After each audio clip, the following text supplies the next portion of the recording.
Hello everyone and welcome to the 28th daily photo critique, where today we're going to be editing 5 images of Iceland by Jeremy Leong. Now, Jeremy took these images on a workshop with me and we had some pretty spectacular conditions. So the theme of this video is actually going to be how you might edit to those conditions, why you might dial things back. And so I'm going to go through a full workflow of a panorama that Jeremy sent me. And we'll also discuss composition and editing of some of his other images too. So let's get started.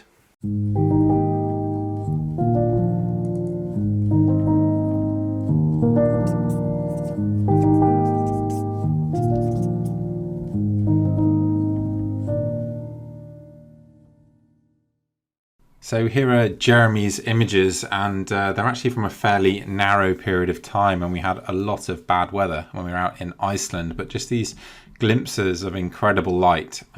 So it's actually a very productive trip, even though we suffered a fair amount. So we're going to go through these one by one in Photoshop, and we'll start with this one, which is actually taken, I think, on the very last day we were in Iceland, or in the Highlands anyway. And this is the outflow of Holmsalon. Makes this amazing rapid here. A simple composition, central subject, and pretty effective, nicely composed. I think the conditions are really beautiful to be shooting this kind of image. There are a couple of things that I would do differently and did do differently, because I did also shoot the scene myself. There's possibly a bit of an exposure issue here. It looks like the highlights have just got a little bit hot in that plunge pool there. And there's also just this proximity issue here, perhaps, that slightly bothers me. But other than that, I think the foreground adds a nice bit of depth. It's actually really nicely broken up, all these different rocks. To me, it's not a messy foreground. It's actually quite a nice foreground from a depth perspective. So that helps. I'm not sure about this little distraction there, but I mean, obviously your choices are clone it out or leave it in, and I would probably leave it in myself. And other than that, there's not really too much to say. It's very well executed, and really like it. It's interesting that this is actually supposedly a way that you can cross the river, but this rapid is much larger than it looks, and it certainly seemed far too dangerous to attempt that when we were there. So this is not far from one of our camp spots, and you could walk from the camp spot up this amazing gorge, which was quite enclosed with all these amazing pinnacles, and the mist came down and it created a really magical atmosphere. I'm not so sure about this compositionally. I think I'd like it to feel a bit more enclosed than it does, given that I know what it's like to be there. And maybe there would have been a better point to take this photograph. I also find the blue just a bit too much, to be honest. I mean, it really is eye-catchingly blue. This is a self-portrait. That is Jeremy there.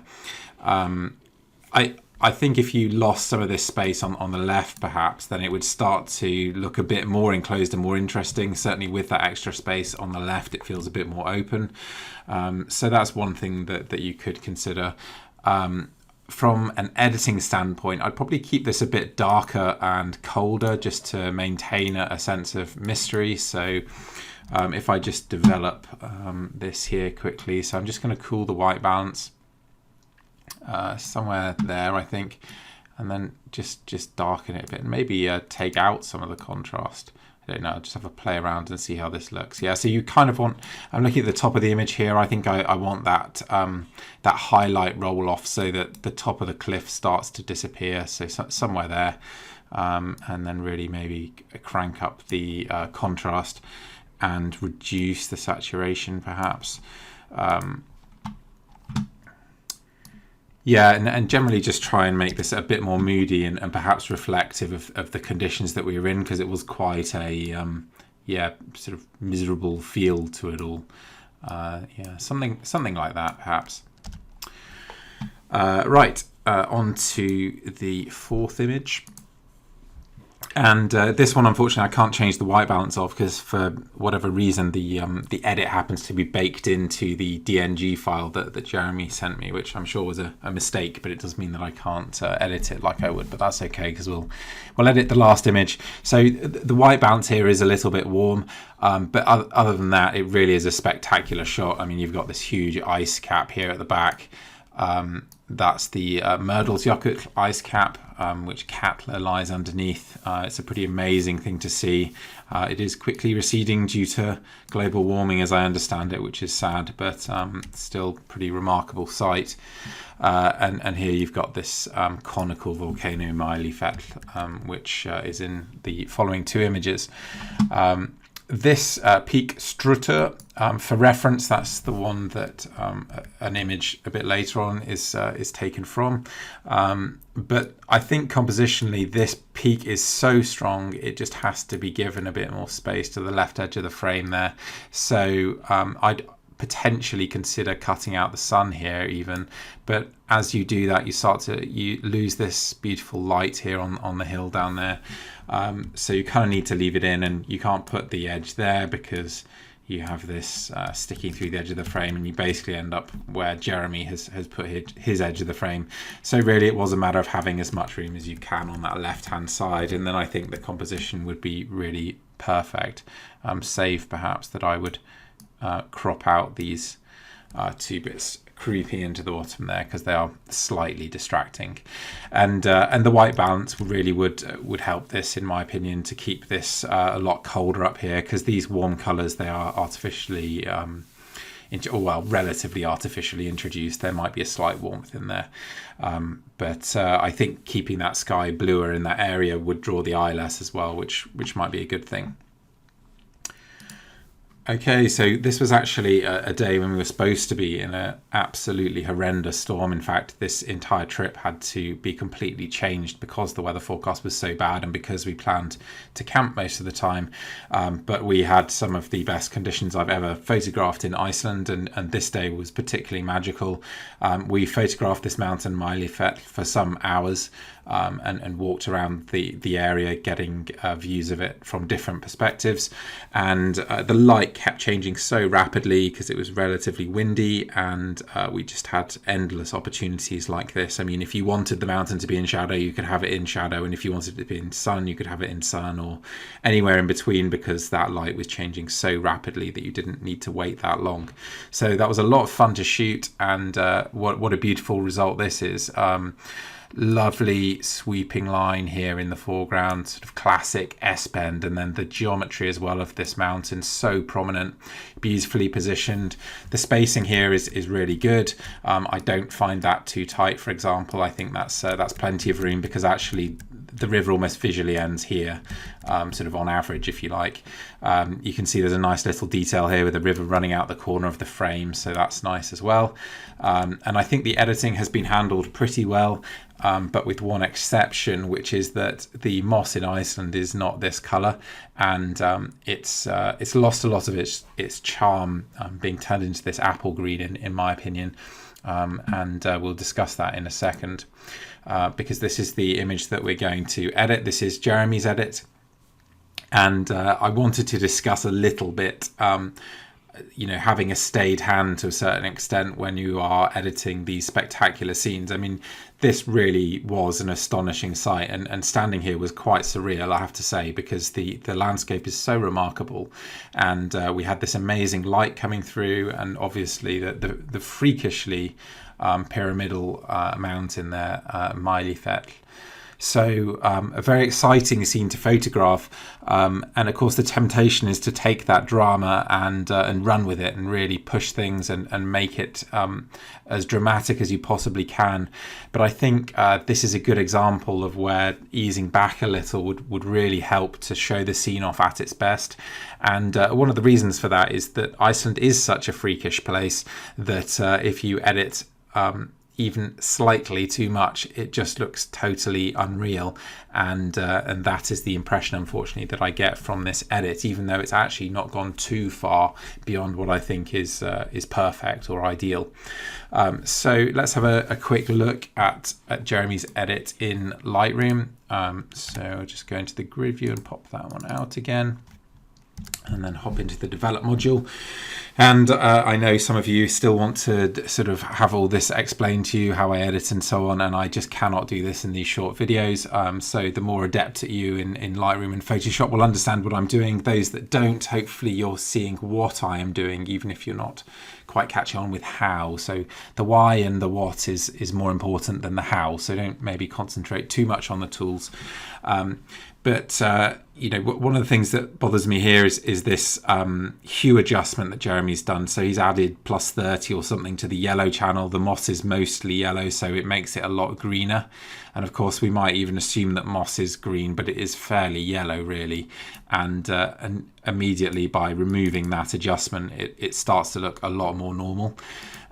If we zoom in on the mountain, and incidentally, Jeremy has this file in an exceptionally high resolution, but sending me it in such a high resolution was just too massive a file. So we'll make do with this one, which is certainly plenty. But you can see there's a halo around the mountain, which we want to avoid.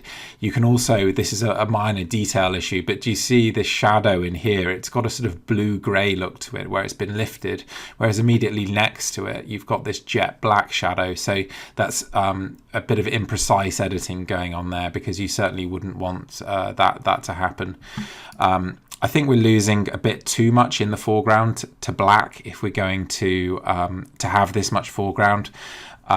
It's nice to have some of those details in there, but maybe the biggest issue is this cloud at the top here. If you have really, really strong contrast in the light, then exposing for highlights, say on this mountain here, would turn the heaviest, darkest clouds black. But in this case, they've been edited black, and I think that balance just doesn't look right to my eye. It's just gone a bit too far.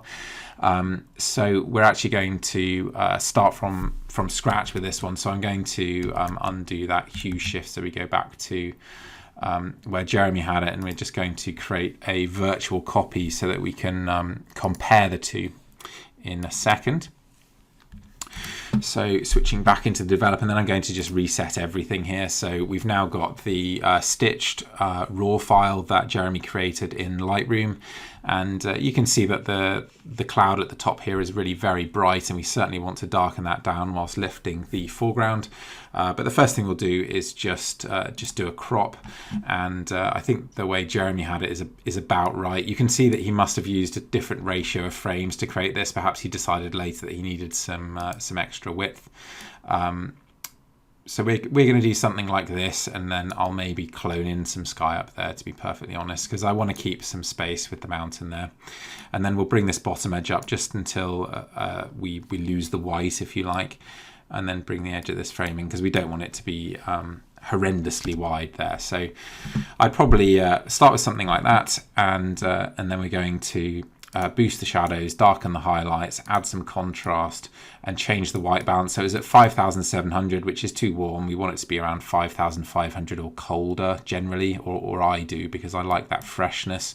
And I tend to find that warmer white balances than about 5,500 look artificial.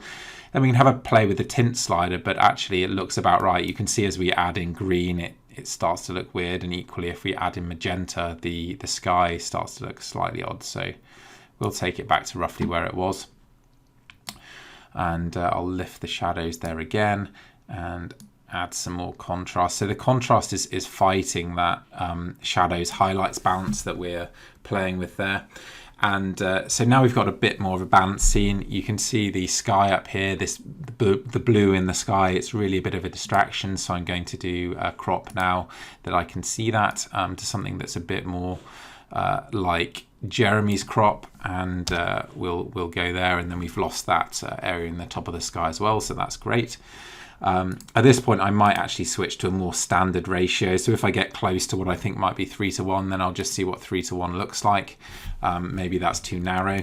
So I sometimes try 2.5:1. which is pretty much what we have. So actually 2.5 to 1 happens to be my favorite ratio for shooting panoramas for no particular reason, but there you go. So I'm doing a darkening adjustment here on the sky. You can see these warmer colors starting to creep in. So actually I'm going to cool that down a bit. We've got to be really careful how we do this because we don't want to introduce that black into the corners of the sky. So what I'm going to do, I'm going to use a really soft brush here and then locally darken that down again, just one step further. And then we're going to lift the foreground, and whilst we do that, add some contrast. And it's interesting for me doing this because I'm doing this live, as you can obviously see, and trying to find these fine balances where everything looks good is actually pretty challenging because I'm trying to do it fast. And in this case, I would go back and I'd really finesse the balance of brightness and contrast, particularly with this foreground, because perhaps this near foreground here does also want to be darker. So not quite as dark as Jeremy had it, but certainly darker. And I'm looking at it and I'm thinking that maybe everything is a bit too warm. So I'm going to go back and I'm going to cool the white balance down another step. So I often go back and forward with these adjustments, and I'm trying to get it as close as possible to finished in the raw file. So that's getting there now. So I'm going to edit it in Photoshop. And we're going to do a number of curves adjustments, again, hopefully very quickly, because I'm conscious of the fact that this is going to end up as a long video. Is that going?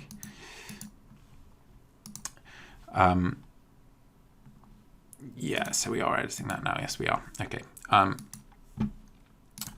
So if I introduce a curves adjustment here, I'm dragging this across until I see some white clipping going on in the river there. And actually I'm going to keep that adjustment for the whole foreground because I don't mind those little areas of the river blowing out to white. So I'll just drag a gradient there and invert that so it's happening to the foreground. And then I'm going to do a similar adjustment again. So this is for the rest of the image, if you like, kind of on top of that last one. And I'm just looking at what's happening at the sky. Really, I should have done this the other way around, to be perfectly honest. So I'm going to locally mask out that hot point in the sky there. So I'm just picking up a black brush to make sure that that doesn't blow out locally. I need to make that soft edged. There we go. And we're getting pretty close now to where I'd like to be, but let's just help that mountain pop just a little bit. So here I'm going to set a white point for the mountain. So I'm not saturating anything. I'm just setting a white point so you can see it's just starting to clip there. And I'm going to see if I can set a black point too. So I don't want to go too far with this. Somewhere there. So I'm just starting to get that clipping there. And maybe I'm just going to push the curve up ever so slightly. So you can see that adjustment is just bringing a bit more contrast into the mountain. Maybe we can go one step further here. Yeah. And then I could press Control-I to invert that mask, and then I'm just going to paint that adjustment in locally, 100%, there we go. So this is a relatively small local adjustment. You can see what it's doing there, just helping to lift. So we've not got any of the problems with halos or anything like that because we're just doing this very local but very careful adjustment. And I think that's somewhere like where I would stop with this image. And we'll just finish by comparing the two. So let's save it so that it appears in Lightroom so we can do that comparison. So that is it, and that's Jeremy's there. Let's just check, is that my... Yes. So see to compare, and you can see that I've introduced a lot less contrast into the sky. I've kept the moss colours a lot greener. The shadows are more open, and yet we still have a really nice contrast in the various areas of the scene. So, you know, when you have these amazing scenes, the temptation often is to make them even more amazing. But you have to be very, very careful when you do that you don't spoil the magical sense that you got being there at the time. So thank you very much for sharing those images with me, Jeremy. It's pretty brave to do that, given that I was, of course, there with you, and I have my own very particular idea of what each image should look like, having been there myself. So thanks very much for doing that. And I have had a few more people send their images in, so I've got another, I think, 4 videos to do. But if you want to take part, then please do send in your images. Thanks.